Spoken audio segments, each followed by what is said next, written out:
hashtag vibe, baby.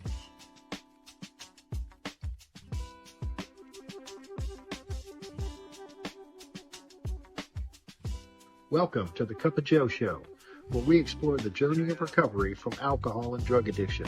One story, one conversation, and one step at a time. I'm your host, Joe, creating a safe space for honest discussions about the challenges and triumphs of addiction and alcoholism.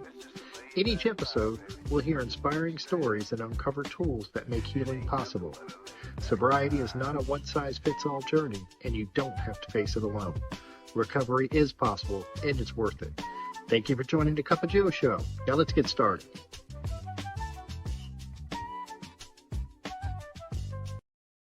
Hey, everybody. Welcome back to the Cup of Joe Show. I'm your host, of course, Joe. And today I'm really excited to have my friend Chris B. Chris is originally from Georgia and spent much of his life traveling the world through an incredible career in international nuclear security. After years of working hard and playing hard, life eventually brought him to a breaking point, and then to recovery. Chris has been sober since July 25th, 2023, and now calls Knoxville home. He's a runner, tennis player, and swimmer who's found a new sense of purpose through faith, fitness, and helping others. A recent convert to Catholicism, Chris says it's one of the best decisions he's ever made. He's got a great story about rebuilding, rediscovering faith, and finding peace through service, and I'm really looking forward to learning more about it. So grab a cup of coffee, settle in, and let's get into it. How are you doing today, Chris? I'm great, Joe. It's very nice to be here and be part of this. Thank you very much for the invite. Well, I'm grateful that you accepted the invite, and I appreciate your willingness. So what was it like growing up, Chris? Yeah, so youngest of four, and growing up in Stone Mountain, Georgia, and I had a very nice life with a great family and a great set of parents, and they ended up getting divorced. But for the most part, my childhood was I was quite blessed, and then stayed in Georgia and went over to Athens and attended the University of Georgia for my bachelor's and master's. But growing up in Stone Mountain was actually quite nice. I'm not gonna boo Chris because he went to the University of Georgia. Tennessee fans really have a hard time with that concept. Yeah. Understood. What were like your attitudes towards drinking? Was it great common, or was it? No, it's a great question. I was late at it to begin with. There was my parents drank, but I was pretty late at it myself. I didn't start really in high school. I frankly saw my siblings get in some trouble, and I wanted to. And like I said, I was the youngest, so I wanted to stay out of trouble more than anything else. I didn't have much of an opinion about alcohol, and so I didn't really start experiencing it until Athens, at Georgia, and then I enjoyed it quite a bit. I mean, as a freshman and got all into life in Athens, 100%. It was fun at the time. I hear you. I get it. Do you remember the first time you felt the effects of it? Yeah, I believe it was. Yeah, I do. Yes, I was with my sister actually, and I think. Let's see here. I don't even remember how old I was, but it may have actually been. I don't remember. It was towards the end of high school, and it was wine coolers, and went out with her and I guess a friend of hers, and I had quite an experience. We went down to downtown Atlanta. I don't know how we were around the Omni. I don't know if your listeners will remember the Omni in downtown Atlanta where the Hawks used to play. I don't know. It was fun, but yes, that was, I remember it. I think that I didn't really kind of enjoy it until college. Did so what in college was it more like social drinking, or was, did it escalate at any time in college, or Oh yeah, it did. No, it was not social drinking. It was going out and on Thursday nights, in Athens. It was party town. Nickel night and these kinds of things. And I indulged and really enjoyed it. I will tell you though, and it's funny because when preparing for this, I was thinking about this story that my roommate in college, I believe I was a junior or maybe a senior, and he called me Jekyll and Hyde, and that was and I just recently remembered that, and he was shocked at how I became such a different person when I became drunk, and that stuck with me. And I said, obviously I remember it to this day, but the fact that he noticed that stuck with me, and I didn't like. I remember not liking that, right? That I was so different from alcohol. I was a pretty relative introvert throughout high school, but college and alcohol really brought out, I guess, a different side, and that I don't know what that says, right? Probably not good things. I don't know, but I do remember him noticing that, and it was probably my junior or senior year. Yeah, I think it's funny. I think we have that in common, a lot of us. When I look back, I had Jekyll and Hyde things in my life that weren't even related to alcohol. Like my relationship with, I always kind of liken it to my relationship with God. And I grew up. I was raised Catholic, and I had a really love-hate relationship with God. I mean, I had on one hand, they called me Father Joseph. And on the other hand, I was told God was going to punish me. And so it was like my first Jekyll and Hyde. I know this sounds kind of crazy, but I think we have that's very common. I think, looking back. Right. So was there any, did you notice anything other than, were you like, there's nothing wrong with my drinking, or when did you notice it? I didn't notice until after grad school and then after starting my career. And so I say 22 years of drinking. That takes us back basically to 2002, but I was drinking before that. 2002, I think, is when I started to really chase alcohol the next day in order to feel better. And so, or maybe I don't know, perhaps I had, I don't know. I remember 2002 being the year when I started to notice things going in a kind of a different direction. So 2002, I'm 30 years old. So I got through college, and I got through graduate school, and I lived overseas a couple of times. I lived in Vienna by that point in time, in Austria. I'd already lived in Kazakhstan at one point in 1997. I'd been in Russia as a student in 1993. So I'd already had a pretty good experience with a lot of drinking, right? And that would be, in overseas, and especially in the former Soviet Union, we're talking vodka. And so I believe that I probably had some pretty bad behavior or some issues, maybe, I don't know, but I say 22 years because 2002, for some reason, sticks out as the first year that I really kind of noticed it.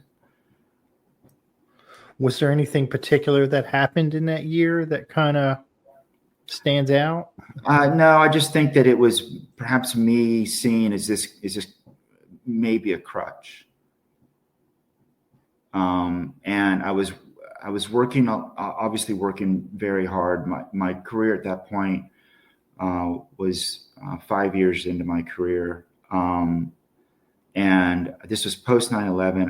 As you had mentioned, I started my career, and I still do to this day. I'm in the business of nuclear security and emergency response, and a majority of it being international. So a lot of international travel. And 9/11 happened, and then our work. And again, I was a employee, a federal employee for the government, for the federal government here in the United States, and we after 9/11, right, we went hard at attacking an issue in terms of trying to bring better security practices around the world, and so we were traveling a lot, and it was stressful, right? It was stressful, and it was also a lot of relaxing by drinking. I can only imagine the stress you were feeling at that time, Yeah, it was, but I also may have noticed that I was the one who was, when we were done after work, whether we were in another country or whether we were in Washington, D.C., and we were done with a happy hour or we were done with the reception, I was the one who was still ready to go.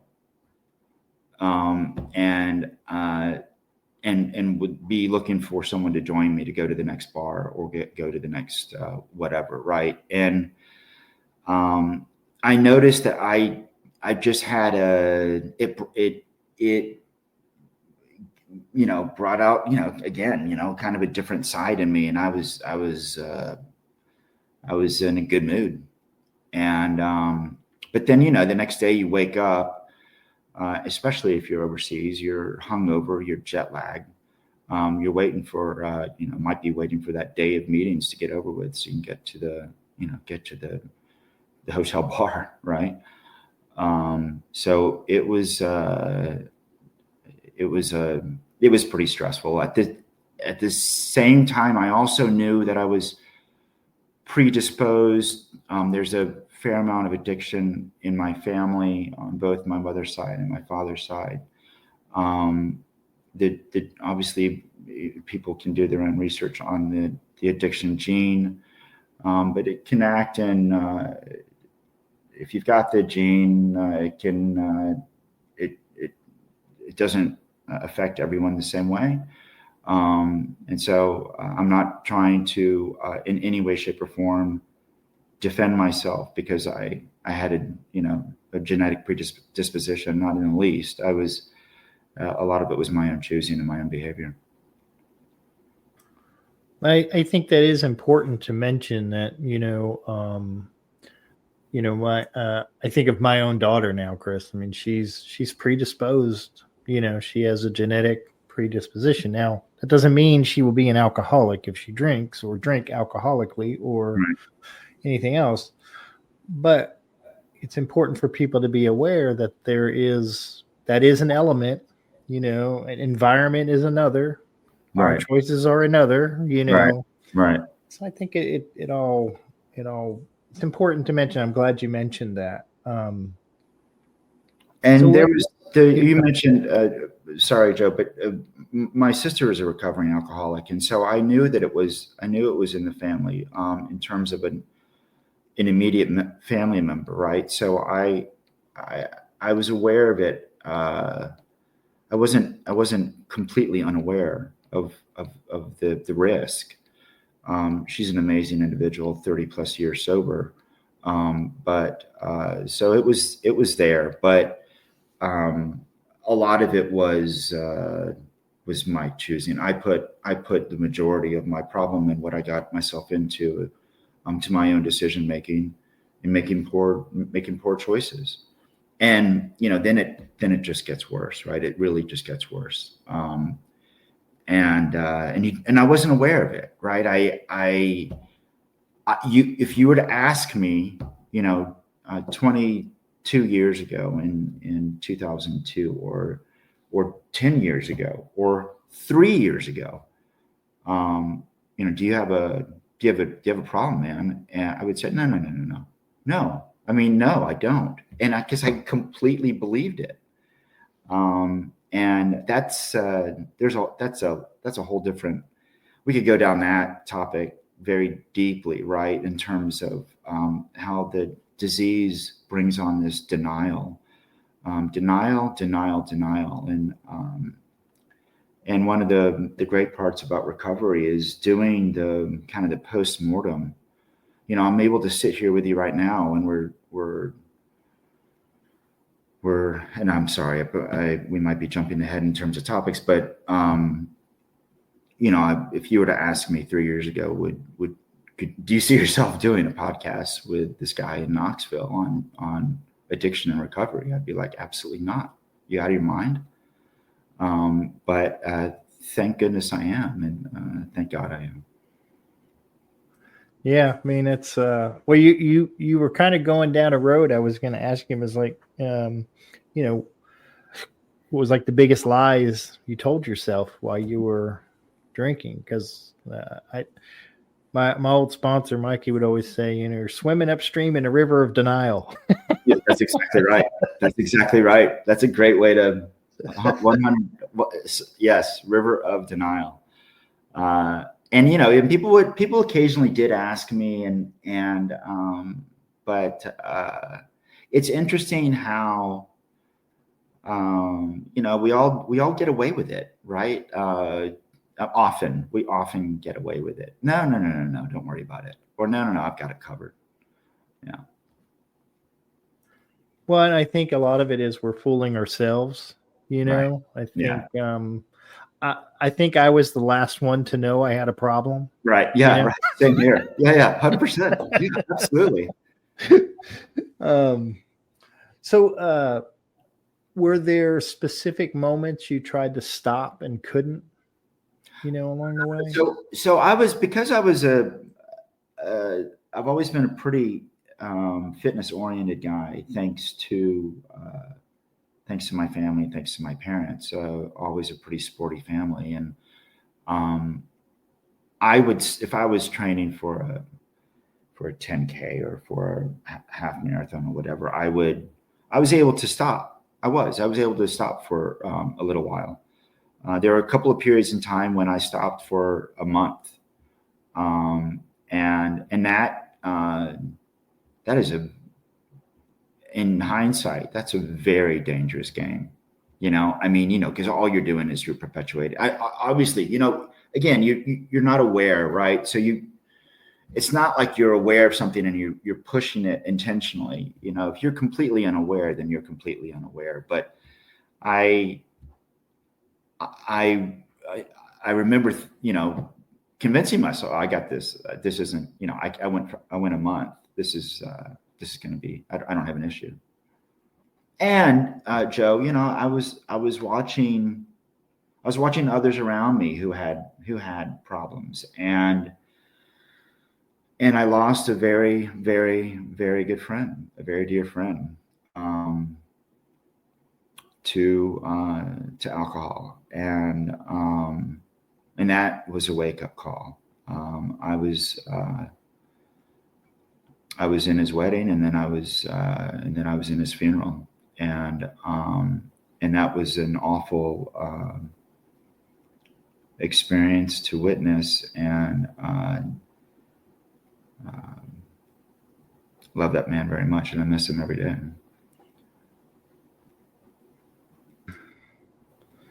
And it's tough because we do lose people along the way, and I don't know about you, but I know with me, I always had somebody in my life that I could point to say, I'm not quite that bad in my mind, Right. Oh yeah. Right. I'm not that bad. I'm not there. And it was just more of that contributed more to my delusion, Yeah, sure. Well, I mean, we're human, right? I mean, even so, I'm a big believer in AA. AA has played a huge role in my life, and I'm very lucky that I got introduced to it the way that I did, and that it has played that it's worked for me. It's worked for me. But I'm a human being, and you sit in these meetings, and it's tough not to compare. And oftentimes I'm just amazed at the strength of these people, because their stories are just so they're tough, and it's hard to not compare. But I would do it. I would do it in the inverse, right? Before I'd be like, no, I don't have that. And now I look at these people who, in my opinion, are much stronger and went through a lot worse than what I did. And I'm just amazed at some people that I meet in recovery. It's incredible. Well, just remember, you are one of those incredible people, Chris. That's important. I had an old friend, Rick. Shout out to California Rick, but he used to always say, a bottom isn't a place, it's a feeling. For some of us, it's a dent in a Mercedes, and for others, it takes living under the bridge. Right. But most of us were somewhere in between. Yeah. Yeah. That's a great, absolutely. I like that. So what was the turning point for you? What was kind of the catalyst to get you into recovery? I was lucky. So I moved to Vienna, Austria in 2020, and because I was married, and my wife, now ex-wife, who is an amazing woman herself, and very lucky to have her as a very dear friend. I was there in Vienna. I did not handle transition very well in Vienna, in terms of my new job and in terms of my own behaviors, right? And I was married, and acted like just a real selfish jackass, and did a real effective job at ruining my marriage, and with my alcohol. And and I was also beginning to I had a number of things were happening.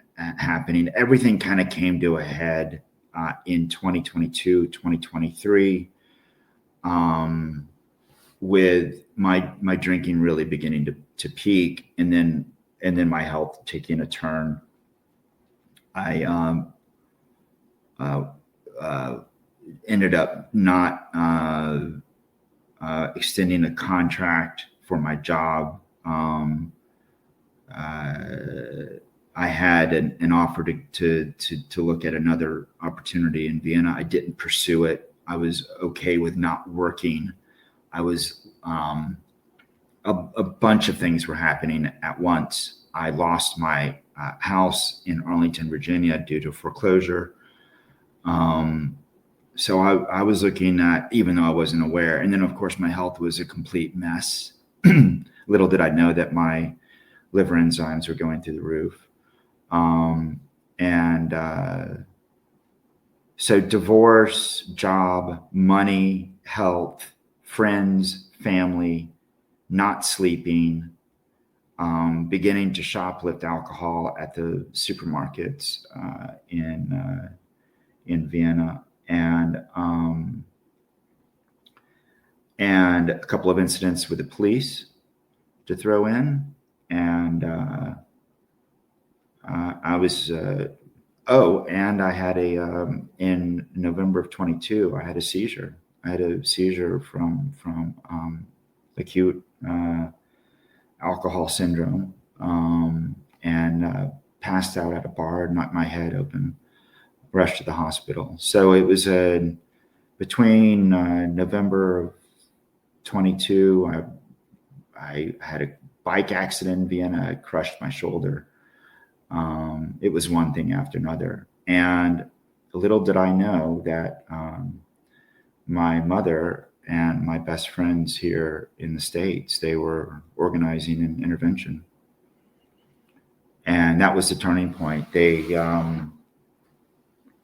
My mother invited me to come visit her in July of 23, under the auspices, basically, of coming to say hello to her. And while I was there, they performed an intervention at her house. And it was my stepsister and my two best friends. They got my boss involved in Washington. It was the whole thing. I mean, it was a television show, as you can imagine. Thank God, right? I mean, and that's dicey. That is a dicey proposition. Interventions can go sideways, and it worked for me. And I was on a plane later on that afternoon to a rehab facility down in Jacksonville, Florida. I had to agree to it, obviously, and it took a few hours of the intervention meeting to go through it. She hired a couple of intervention specialists, and it worked. And I go down to Jacksonville for rehab, and then went through an awful period of 10 days of what the hell am I doing here? Hated it. But they got me to sleep, and they got me to get the stuff out of my system, and got some food in me. And I tell you, the best part there are a lot of amazing things about recovery for me, but one of the best parts about recovery is my sleep. You know, I hadn't slept in I don't know how long. It was awful. And not only was I not sleeping, I was having just horrendous nightmares. Stuff that I don't have any idea where it was coming from. Then I would wake up the next morning, and I would, I'd be shaking, or I'd be dry heaving, and I'd have to get to the store to get some vodka or some beer. I mean, it was a very quick, even though, overall, a couple of decades or 2.5 decades, whatever you want to call it, my downfall was pretty quick, in my opinion, in terms of how I just fell apart. And I was able to thank God, and thanks to my mother, and my friends, for getting involved. I mean, they saved my life. They 100% saved my life. And then from there, it was recovery began with, you go through the rehab, and you go through the detox. And I was there for a month. I was still living in Vienna, Austria. So it was not difficult. It was not easy to be in rehab in the States when my home was in. But that's the way that they had it arranged, and thankfully it worked. But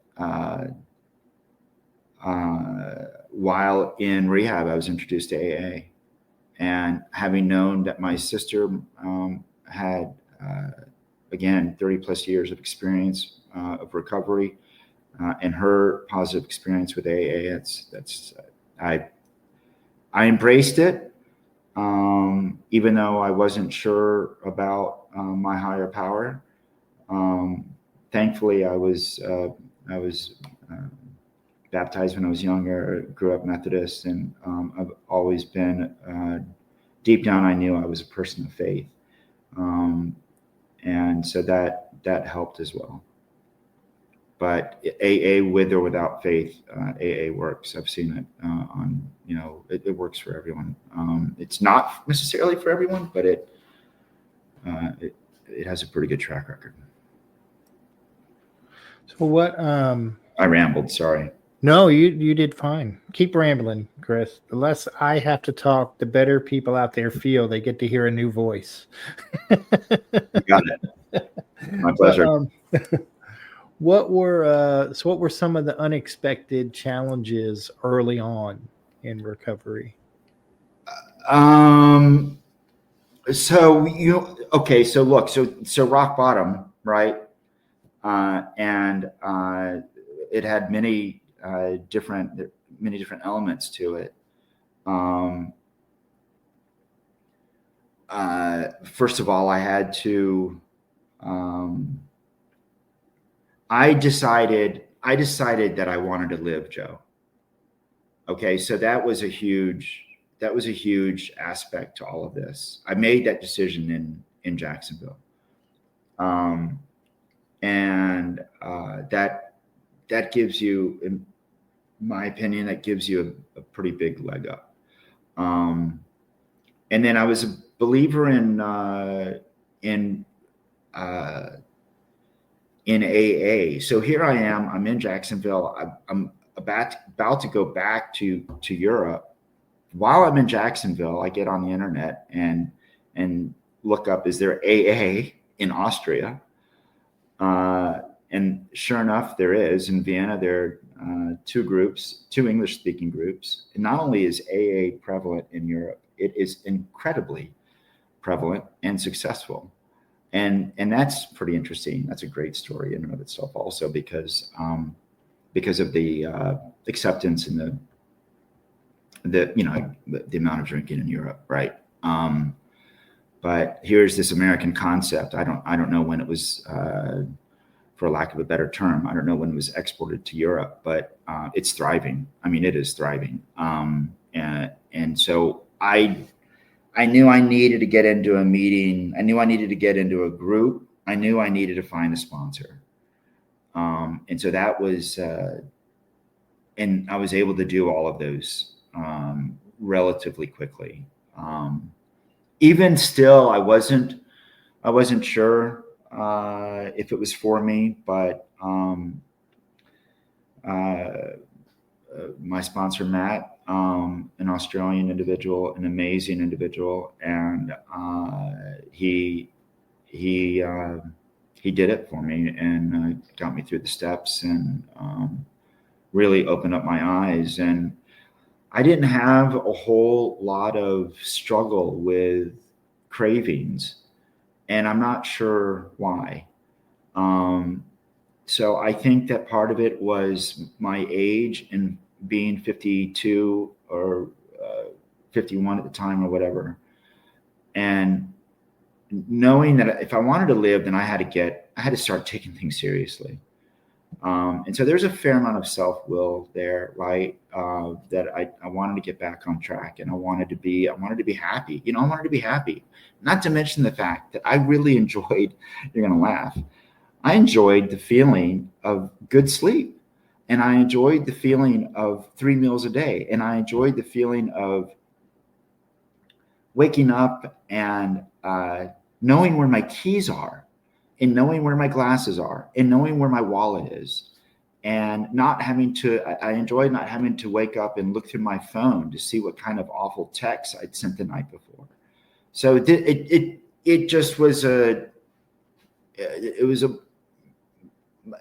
but again, I think because of my age, I realized I had to tackle it. And again, I want to say that a lot of it has to do with my own faith and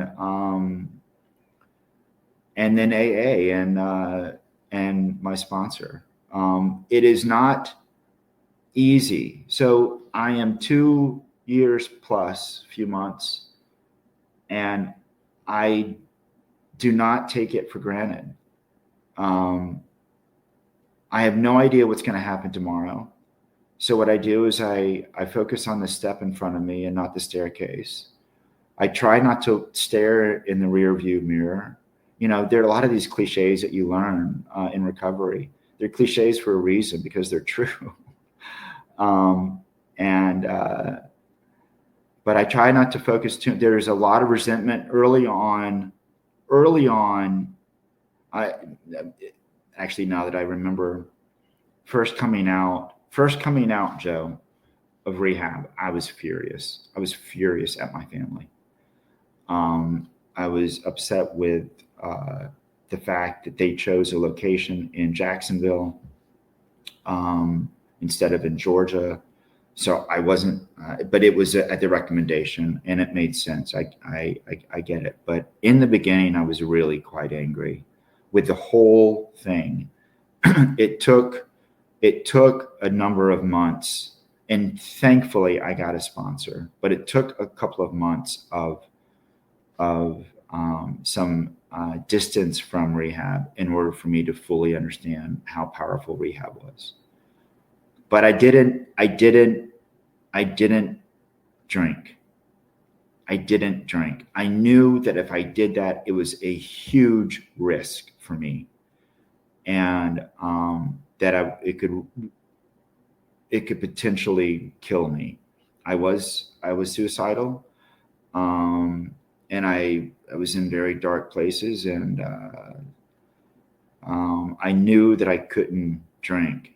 And with the support that I had from my sponsor in Vienna, I was able to get some confidence, right? I was able to get some confidence that maybe I could do this, and just some really good people over there, people that were in my home group, and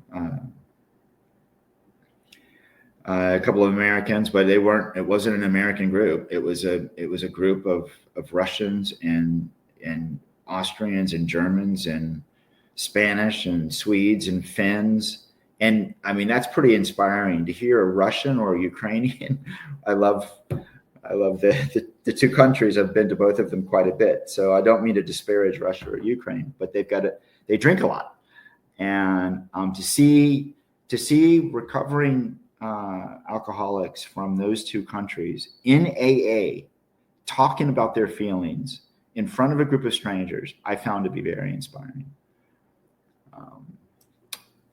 I hope that answers your question. Yeah, it's kind of, I was thinking, because you've traveled so much, had this international career, it only makes sense that your first real home group was of international flavor. Yeah. I just thought, sure. Yeah. That's kind of cool, Well, I mean, I got a lot. I mean, it is what it is, but yeah, it doesn't matter. I was, all I know is that I was blessed that it was there. So how has your view of alcoholism, addiction changed since you've been? Yeah, well, so it changed a lot in rehab. My eyes were opened in rehab for, you're in there, and I was in a men's group or in a men's rehab, and I was in there with alcoholics and with narcotics addicts, and it really, that opened my eyes a lot in terms of the amount of addiction and the amount of diversity, right? It doesn't. It hits everyone, right? Or it can. I have a real respect for the issue. I have a real respect for the problem, for the disease, for how it affects society, how it ruins people.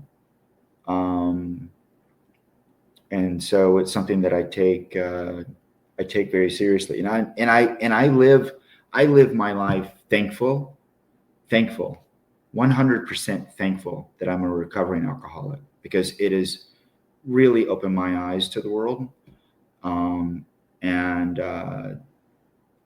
I wouldn't change. I wouldn't change my life. People, that question, if you could do it all over, would you do it all over? And my answer is yes, I would do it all over. I'm a better person because of it. I'm a more aware person because of it. Learning a lot more about my character, about my character defects. Learning what the color green looks like, but learning a lot more about my own flaws, whether it's selfishness, self-pity, you name it, my own issues with anger, resentment, these character defects that I wasn't even aware of right before going into recovery. And so ego, I thought that I could, when you're in a relationship with, my sister said something the other night, when you're in a relationship with alcohol, that is the relationship in your life. And she's really eloquent and articulate at these things. And I think she's spot on. It was my case. It was my story. It really became my story towards the end, but it just brought me more kind of profound understanding of what's going on out there with the disease. And again, it's really important for me to say that I do not take anything for granted. I do not take anything for granted. I'm happy to be where I am, but in the morning, I'm going to follow my program. Tonight, before I sleep, I'm going to follow my program. In the morning, I'm going to follow my program. And my goal is waking up sober and going to sleep sober. That's a good kind of a good place to go, Chris. What does a typical day in recovery look like for you now? So it is primarily following a routine when I wake up, and just being more aware throughout the day. I'm much more aware of my flaws, and my anger that can bubble up, not getting angry in traffic,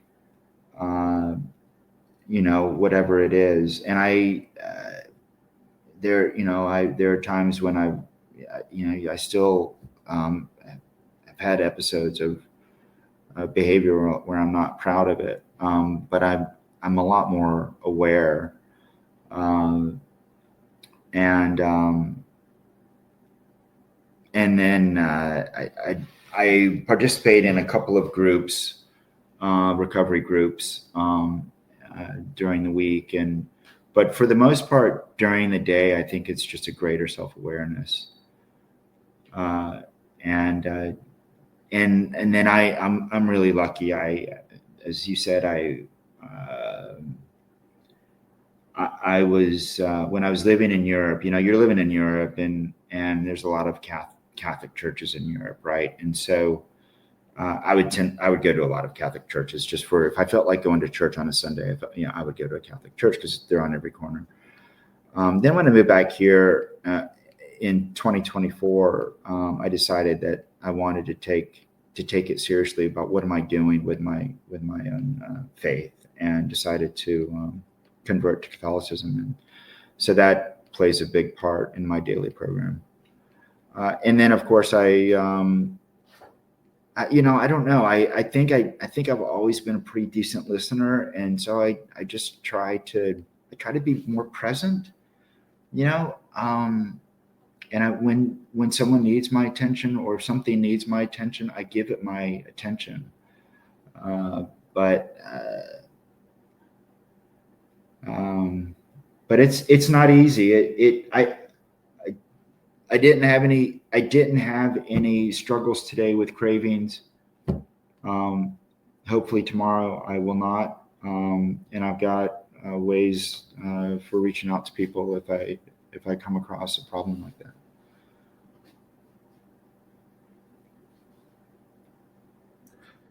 Yeah, I think it's important. We learn we no longer have to suffer in silence. That's like for me, that's like was kind of like, oh, it's okay to tell someone I'm not feeling right, or Yeah, right.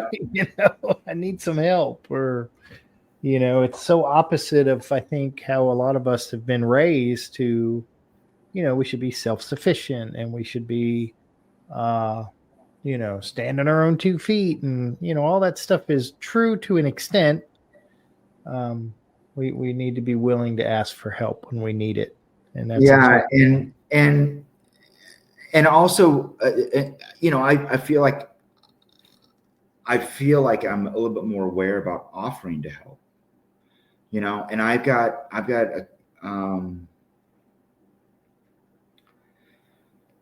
I know some people who are struggling, and one of the things that someone said to me that just was had such an impact on me. It was early on, and it was after an AA meeting, and I think it was, I had said something during, maybe I had a share, I don't remember, but I remember her coming up to me afterwards. And again, this is a woman from a different nationality, and it just had such an impact. She said, it's okay. You don't have to do it anymore. And she knew exactly what I was. And I'd already started my initial recovery, but I loved hearing that from her. You don't have to do it anymore. You don't, because I felt like, I couldn't stop, and it was ruining my life. And I knew it was ruining my life. But I couldn't, and that kind of message of, you don't have to do it anymore, and we're here, and we got your back. And it just was just had an amazing impact on me. And I try to, I try to offer that kind of support and help when I can. It's beatable. It is. And it's a simple, it's funny, Chris, you said that, because something similar was said to me. It's like, you can start over anytime, and I was like, yeah, right. I never thought of something like that. Oh yeah, or, right. Like there was like such a brand new concept that my friend Jimmy always says, you don't have to ride the garbage truck all the way to the dump. Like, what a concept, you can get off anytime. You don't have to ride it all the way, but those are things I didn't know. And what are some of the great things or good things that have happened to you since you've been in recovery? Yeah. So I'll go back a little bit. When I was a few months into recovery, I wasn't sure what I was going to do. I knew that I was up against a window in terms of needing to leave the European Union because of my visa. And I wasn't sure what I was going to do, where I was going to go. I wasn't sure where I was going to work. I had major money problems. My credit score was in the toilet, on and on. And so I remember a friend of mine, an American, at one of the AA meetings, there's saying, if you're not careful about it, it can become overwhelming. That period, right? I'm doing relatively well now, but in that period, right after recovery, it was rough. It was rough. And, but I remember my friend Robert saying, look down at your feet. It was something to this effect. Look down at your feet and see where they are. And realize that your feet are exactly where they are supposed to be. And it was just a really nice way to don't overthink it. Give yourself some grace. Don't stress too much, and be happy that you're sober. And if you just keep moving forward, that you can start to rebuild your life. And so there's a lot of inspiration that came out of guys like Robert. And he had 15 or 20 years of experience of sobriety. And so I had hope that I could start to build things back. I was fortunate not to burn every bridge professionally. I came darn close. So I moved back to the States and got into a pretty good job, a great job actually, and I'm very blessed to have it. And moved here to Knoxville, working in the nuclear line of work. And I'm not sure if I told you this, but when I was in Europe, they don't believe there isn't a practice of colonoscopies in Europe that we have here in the States. So when I'm starting my life back over, this is last year, and I got a GP, and she said, "You're 53. When was your last colonoscopy?" And I said, I've never had a colonoscopy. And she said, "Well, let's set you up for a colonoscopy." So I did that, and sure enough, they found a pretty significant mass on my large intestine. I ended up having major surgery, a partial colectomy is what it's called. And they removed it. But while I'm waiting it was in between one of the periods after the surgery, or I was waiting for test results, I happened to see this article in the New York Times about colon cancer and drinking. And so I was terrified. I was able to come out of it okay, and cancer-free. But once I got that, I was like, what else is going to happen here, right? I'm trying to catch my breath, right, and save up a little bit of money. And but once I got that past me, and I really was given, and then I converted to the church, and then I was like, I've got to give back, man. I've got to give back. And I wasn't sure how to do it, but I was able to find a slot answering the AA hotline in East Tennessee, and so I do that once a week. But that has been an incredible experience for me. I'm going to tell you, Joe, that I was not that strong of a person to make a phone call. That was not me. And so I'm lucky to be able to take some calls occasionally and help people out. And those people who are calling, sometimes they're just looking for the location of a meeting, and sometimes they're in need of real help. And it's incredibly, I'm inspired by these people because of their ability to pick up a phone and make a phone call, because I wouldn't have done that. I would not have done that. I was these people are much stronger than I am. And so that's it's nice to be able to do that kind of work. And I hope to do some sort of volunteer work for the rest of my life. in some sort of recovery program, whether it's AA or something else. I don't care. I love being able to relate.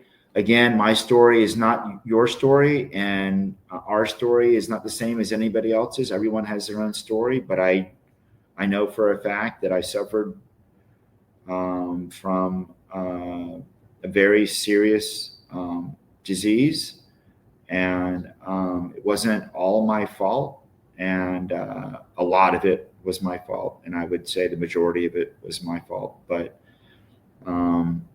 it doesn't matter, right? I went through it. I'm blessed that I went through it, and now I want to help. Now I want to give back. I mean, it's also kind of cliche to say, we want to give back, but I really do. I believe in it, and because there's a lot to be addressed out there. There's a lot of suffering out there, and you don't need to, one of these things that is tough for me, right? Because my mom pulled off an intervention, right? That went well. And she had the means to do it, right? And not everyone has friends or family that are going to do that for them. Well, you don't have to start off recovery through an intervention. There are other ways of doing it. You don't have to have an intervention. There are a number of ways that you can do it, and I like helping people explore that, even though it wasn't necessarily my story. I've heard of so many other stories of people who are in recovery who have had a different starting point, right? And so I like being able to assist the community in that way, and you really get a sense of what's out there. In terms of something that's very prevalent in, walking down every sidewalk, right? I mean, it's so much addiction out there. There's so much addiction out there, and it's tough to talk about. It's tough to talk about it. It's got an awful stigma. You can't handle that. You can't handle your drinks, Chris. What's your deal, man? And I'd be saying, wait. You're only having 2 glasses of wine? You're only having 2 glasses of wine? What is your problem? And then, I would go out that night, and then, the next morning, I'm a mess, right? But anyways, there's a lot to give back, and I'm lucky that today I'm able to sit here with you and talk about it. What's the East Tennessee AA hotline? In case somebody's in East Tennessee, maybe is willing to pick up the phone. Do you know what the? Yeah, that's I do. 865-522-9667. 865-522-9667. And if you're in East Tennessee and you need some help, call that number. It's 24 hours a day, isn't it, Chris? It is 24 hours a day. Yep, sure is. Yeah, and they've got a good group of people who volunteer to do it. It can be a really helpful phone call for sure. So is there anything that you wanted to talk about that we haven't covered? No, I could sit here with you, Joe, for 3 hours, right? I mean, there's so much to talk about. I mean, let's talk about sleep again. Let's talk about eating good food, and let's talk about how nice it is to have a proper bowel movement. I mean, it's the list is endless. And how I will do anything I can to not go back to that life. It's a big deal. Yeah, it is a big deal. Yeah, sure. Big deal. Well, thank you for sharing your story and your experience, Chris. It means a lot. And but I can't let you go without doing our rapid fire questions. And I know with all of your international travel, This is probably the most intimidating thing you've ever done, but it's okay. No. And again, on the international stuff, I was for my career, I was in the right place at the right time, and anyone could do what I did. Anyways, fire away. I still think it's pretty awesome that you did it. Well, thank you. It's you offer a good service for our country, and that means a lot. So thank you for that. Yeah. All right, sir. Are you ready? I am ready. I'm ready. All right. I have no idea what this is, but looking forward to it. Good. Just the way I like it, Chris. So what is your favorite recovery slogan?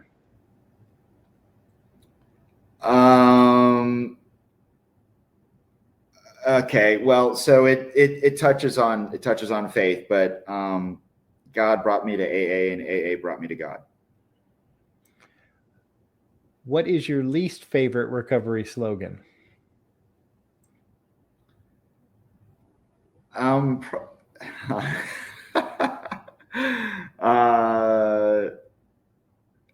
a day at a time, right? It's spot on, but it's also it's a little annoying. But of course, it is. You have to do it a day at a time. Yeah. Fair enough. What do you think is your sobriety superpower? For sure, my faith, and then making that decision, Joe, that I wanted to live. I didn't. What is the comment? An addict has got three paths in front of him, right? It's jail, death, or recovery, and I knew I wanted to live, and that gave me a leg up, in my opinion. And it gave me then I was like, okay, I made the comment earlier about now appreciating what the color green on a tree, I mean, once you experience it, then it's nice to keep it going. I want to live. Yeah, a big deal. If you could say one thing to your former self, what would it be? Hang in there.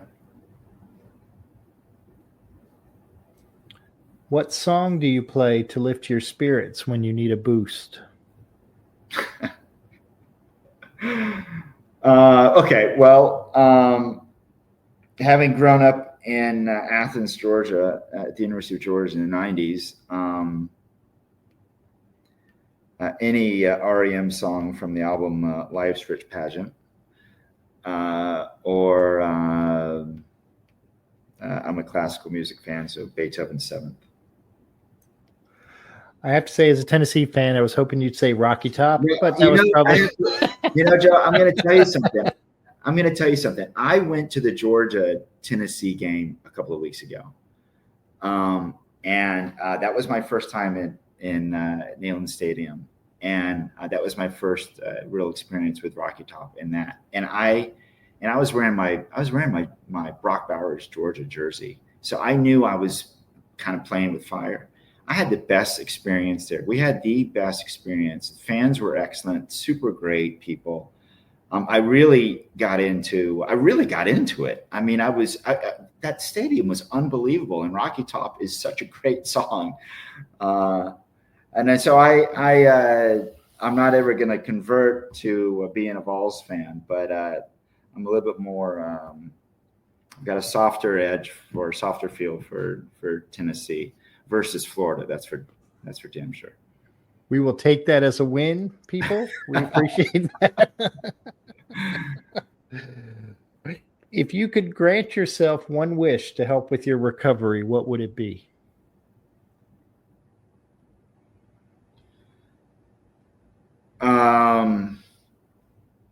That's tough. I think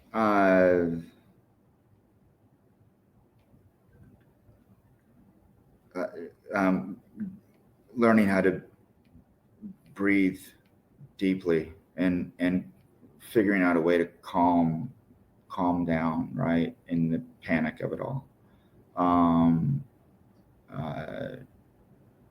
Again, I feel pretty good today. I expect to feel pretty good tomorrow, but there are moments of panic, and I wish I could handle some of those moments a little bit better. Me too, Chris. Me too. What step do you love the most? The fourth step was a game changer for me. I'm assuming you're talking about out of the 12 steps. Yeah. The fourth step was a game changer for me. That completely opened up my eyes to my, actually there's, gosh, I mean, this is a podcast in and of itself, right? But the fourth step, because it really opened up my eyes to my character flaws, my ego, my self-centeredness, how untrustworthy I was, and how unreliable I was, my pride, my ego. The fourth step was a game changer. But I'll tell you what, in the first step is the word powerless. And I didn't get it until later in my recovery. But once I understood that I was actually powerless, that was also game changing for me. That's a strong word. And it's hard to admit, it's hard to discuss.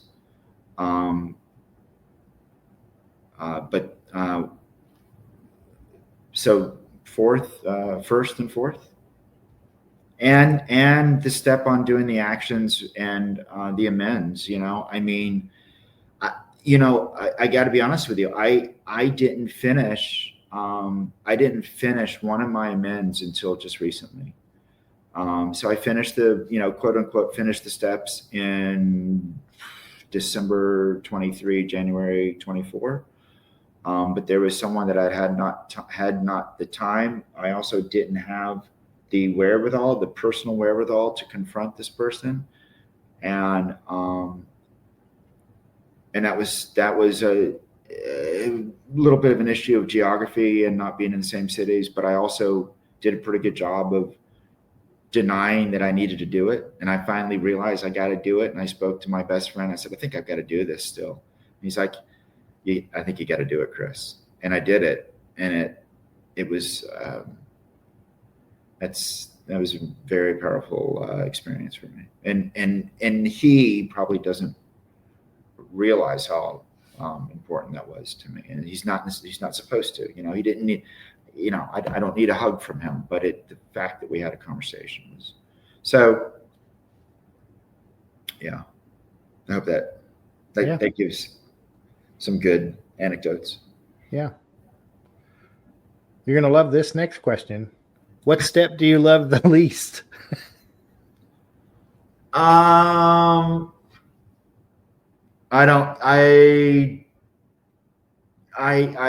not going to name one on that. I'm a big believer in, I don't know. I mean, how in the world did they do this stuff back in the 30s? How did they come up with this stuff? I mean, it's amazing how logical it all is. And so I'm not going to, they all fit together and you can't skip. Right. And it is pretty darn near perfect in my opinion. They all have their own value. And sorry for dodging the question, but I really do feel that way. I feel like it's a whole program, and they all fit very elegantly together, in my opinion. That's fair enough, Chris. What is one of your favorite movies?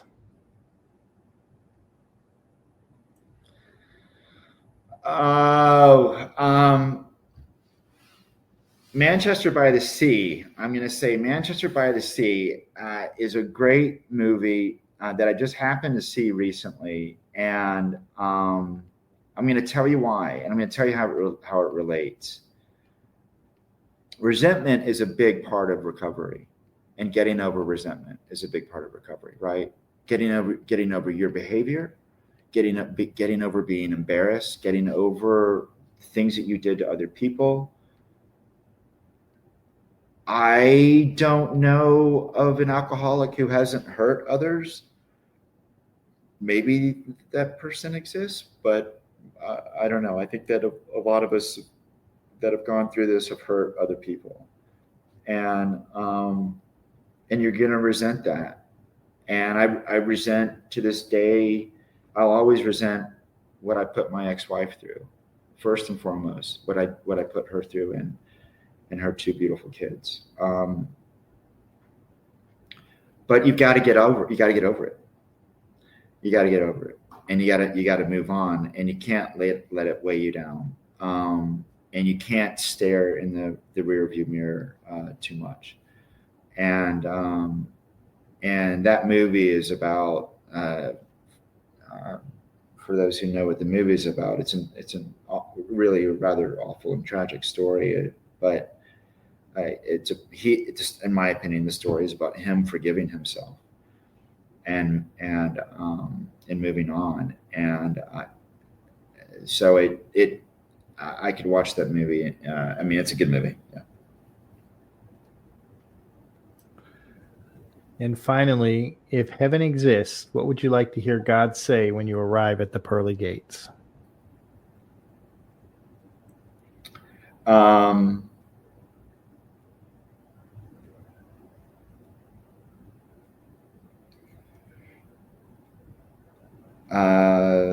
Probably something like welcome, and it's just getting started.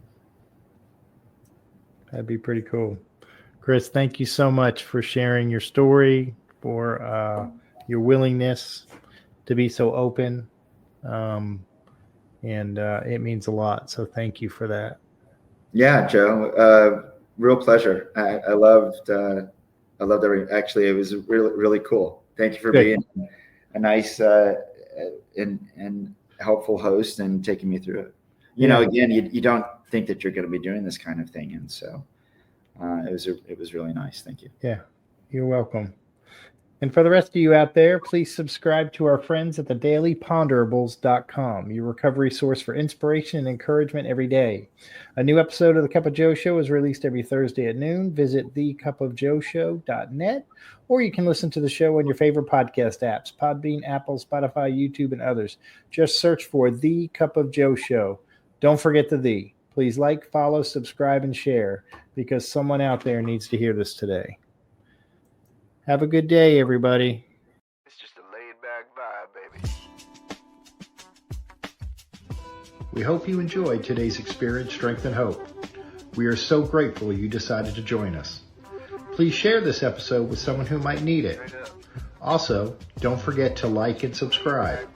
Remember, no matter where you are in your recovery journey, you are not alone. Reach up and reach out to someone. Please do not suffer in silence. Until next time, let's take it 1 minute, 1 hour, and 1 day at a time. Thanks for listening to The Cup of Joe Show.